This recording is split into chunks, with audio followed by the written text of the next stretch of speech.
everybody, it's Lon.TV, and we're checking out a new document scanner from Fujitsu called the ScanSnap ix100, and they lent this to the show to review.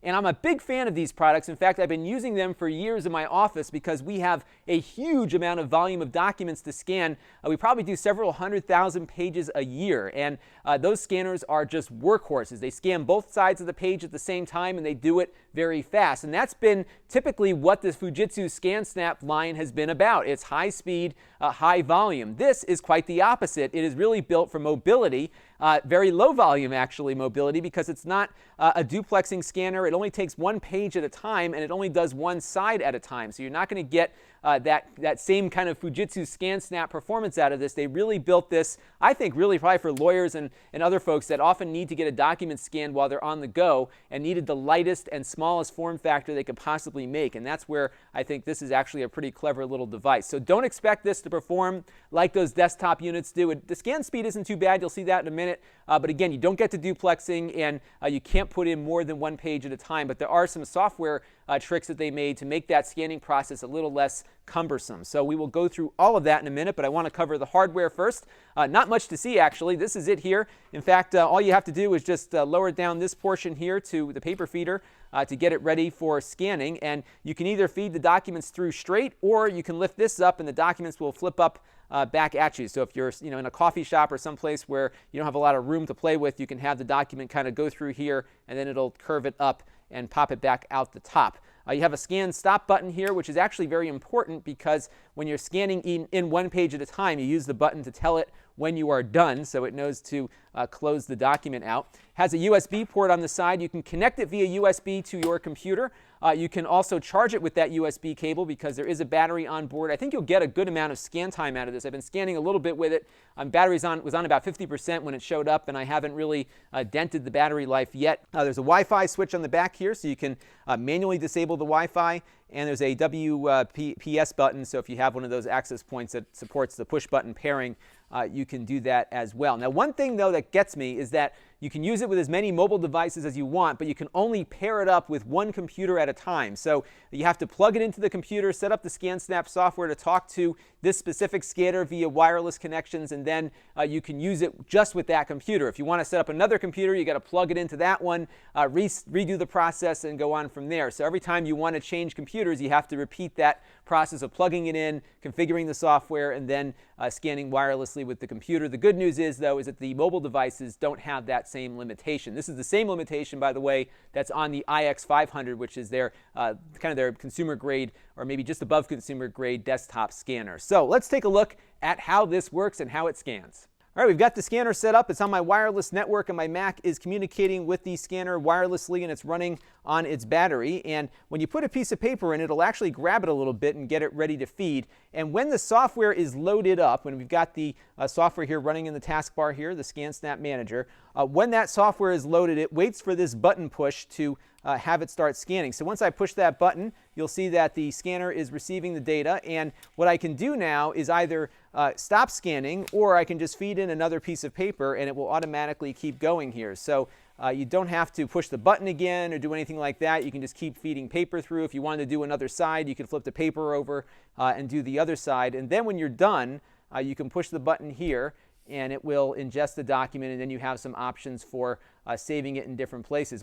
Now, you do have some cool features in the software. You can set up profiles that determine the kind of document you're creating, like a PDF or a TIFF, where to send the document to. So, for example, we can toss the document to Evernote, to Google Docs. You can send it to OCR in a number of different formats, iPhoto, etc. And you can also add profiles as well. So if you have a very specific document format that you need to capture for somebody, you can build that in there once and then just call up that profile, hit the scan button, and it'll generate that document and send it to the application that you wish it to go to. So it is very flexible and easy to use like that. And once you get everything set up and operating, it really is a button push to get things scanned. What I typically do is I just scan it to a folder and then I move it from there. The Evernote feature works nicely, but if you want to move a document into an existing Evernote note, it gets a little cumbersome. So I usually just make the document on a folder in my computer and then drag it to where I want it to go.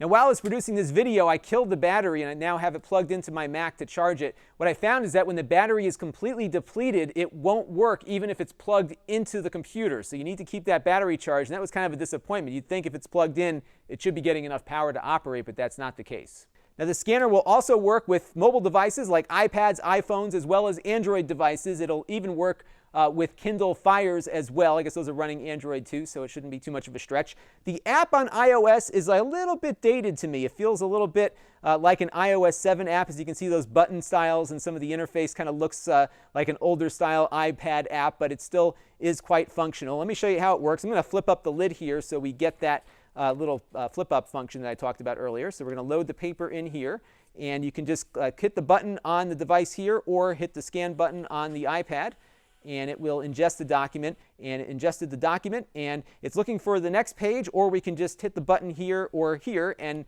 save it to the device, and there you go. It does get a little confusing when you do operate the app, because this arrow here will allow you to open it up in another app, so we could send it to Evernote or one of the other supported apps here. We could also airdrop it to another iOS device that's in range. Or you can tap on the document itself and then pull it up on the screen. So it's a little confusing because you're not sure exactly where you're supposed to tap, but that's how you do it. You can even print it here via AirPrint as well. So the mobile device or mobile app is pretty functional, and you can get documents scanned to your mobile device pretty quickly and easily. The last thing to check out is that it makes for a very efficient business card scanner. You can scan in here, as you can see, 3 cards at the same time, and we switch over to our computer here. You can see it picked it up as 3 distinct pages. So if you're inputting these into a computer, like a business card management system, they have one that comes with it as well. You have the ability here to very quickly and easily scan multiple business cards in rather efficiently. So that is the ScanSnap ix100, and I think if you're an attorney or somebody that often needs to scan documents when you're away from the office, you're going to love this because it is so small and light, and it can fit in a bag and really doesn't add all that much weight to what you're carrying around with you. So that is a good thing. But that size and that form factor come with a few sacrifices. The first is that you don't get a single feed duplexing feature. In other words, you can't scan a 2-sided document in one pass. You have to scan the document through, flip it over, and then scan it again. And I guess if it's a 1-page document or a 2-page document, not a big deal. But if you have like a 10 or 15-page document, that's going to be a bit of a cumbersome process to have to run the page through, flip it over, do it again, and then kind of repeat the process until you're out of pages. So that manual duplexing thing is a bit of an issue. And if you have a lot of double-sided documents you deal with, you're not going to be too happy about it. The other problem, which I think is a bigger one, is that if it has a depleted battery and it's plugged in, it still doesn't work. It needs time to charge in order to be able to scan documents, even when it's connected via a USB port to my Mac here, which I know can provide enough power. So I think if they had created some other way, maybe an AC adapter or some other way to power the device when the battery was depleted, I would be happier. But I often forget to charge things at night. I mean, we have so many things we have to remember to charge now. Just to add the scanner to that list of things is sometimes not a realistic solution. So to be out in the field with a dead scanner that won't work even when it's plugged in is a bit of a problem. Of course, you can wait a little bit for it to get enough charge to get going, but again, you're still kind of depleting the purpose of having something portable and available to you at a moment's notice. So I think if they improved those 2 things, I'd be a lot more enthusiastic about it, but for what it is, it does a very nice job, and if you can live with those 2 limitations, I think you'll be quite happy with it. This is Lon.TV. Thanks for watching.